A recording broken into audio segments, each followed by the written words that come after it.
Hey everybody, Dan with Dmak Outdoors. Thanks for tuning in. Today I'm going to be participating in the 3-knife challenge. I haven't had anybody call me out yet and ask me what my 3 knives are, but I'm going to go ahead and throw my name into the hat here and share with you guys the knives.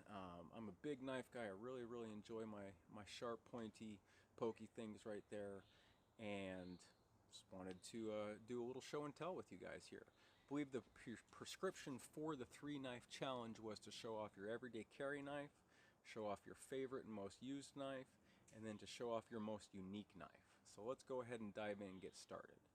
For the first, we're going to go ahead and talk about the EDC knife, and I rotate between two. I've had one that I've been carrying for about 3 years now every day, and it has served me very well, and that's going to be a Microtech UTX85 with LMAX steel. This thing is awesome. I love out the front knives. They're super solid. They work just excellent because you can truly get one-handed operation with it easy. So if you do need to cut ropes, anything like that, if you have one of your hands tied up trying to do it, it's just really easy to deploy and safely put away so that you can put it back in your pocket right there. And as you can see, this thing is just beaten up, man. I've been carrying this for about 3 years since the day I've got it, and I hadn't taken it out of my pocket because it's the perfect size, perfect weight, and it's rugged as heck.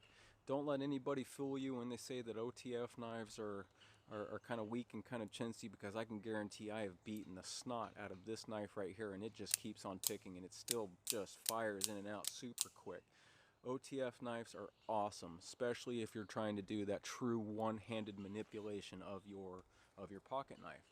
So that's what I've had in the pocket for the last 3 years. But I just recently picked up a new knife about a month and a half ago, and I've been carrying that every single day. The Microtech has unfortunately found its way back into the safe right there, and it has been tucked away, because the knife that I've been carrying every day for the last month and a half is going to be this one right here. It's another automatic, but it's an out the side automatic.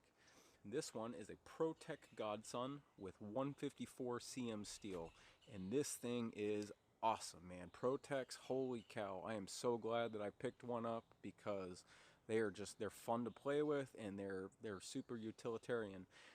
As you can kind of possibly gather, I kind of like the stiletto dagger styled blades, and this one's just excellent. So it just pops out super quick, and it is just, man, this is a great little knife.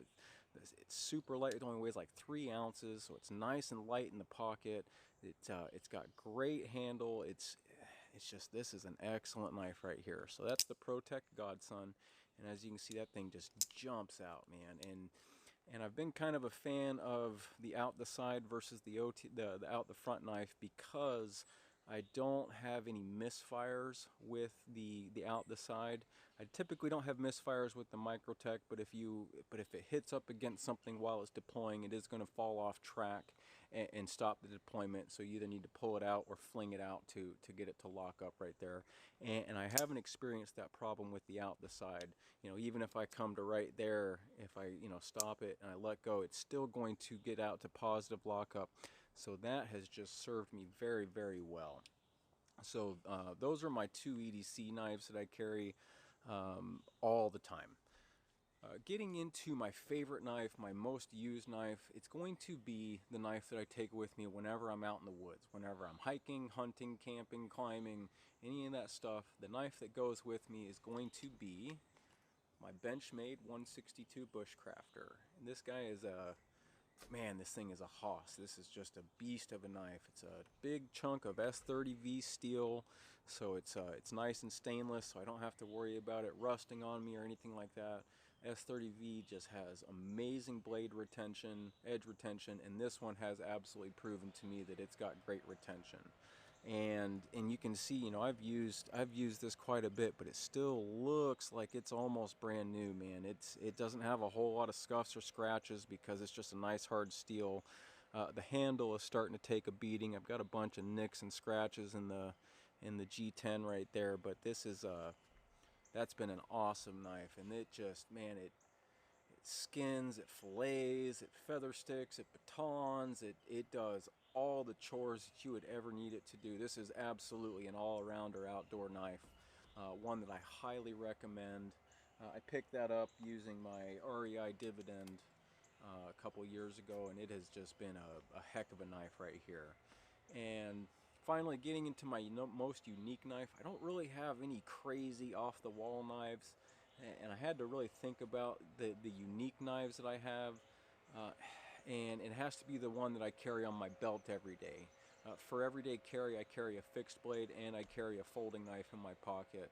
Fixed blade stays on my weak side right here, on my support side, and that's kind of my last ditch, get the F off me type of knife. But it's also nice to have a fixed blade for utilitarian tasks when you're out and about. If you need to cut through a whole bunch of boxes or any of that sort of stuff, I like having the fixed blade.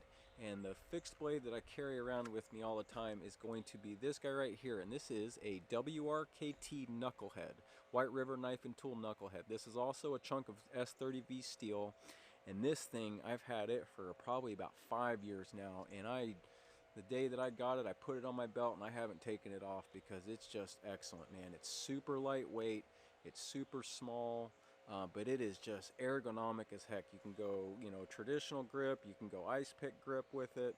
I have cleaned deer with this, I've cleaned fish with it, and I've tackled quite a few cardboard boxes with this one. And it's got really good edge retention. As you can see, it is a bit unique in shape and design with the finger hole right there, but as you can see, man, it just yields to just really solid in the hand lockup, and this has been a favorite in my collection right there, and I think it's probably the most unique looking knife that I own. So those are the 3+1 knife, so I actually did 4 knives right there, but those are the knives that I'm going to submit for my 3-knife challenge right here. If I had to call out any of the members of the community, I can think of 2 that I communicate with somewhat regularly, and that's going to be Anthony over at Palmetto Prepared and Steve over at Corsair Trainers. I want to see your 3 knives, so let's have it, boys. Bring it on. Thanks for tuning in. Dmak signing off.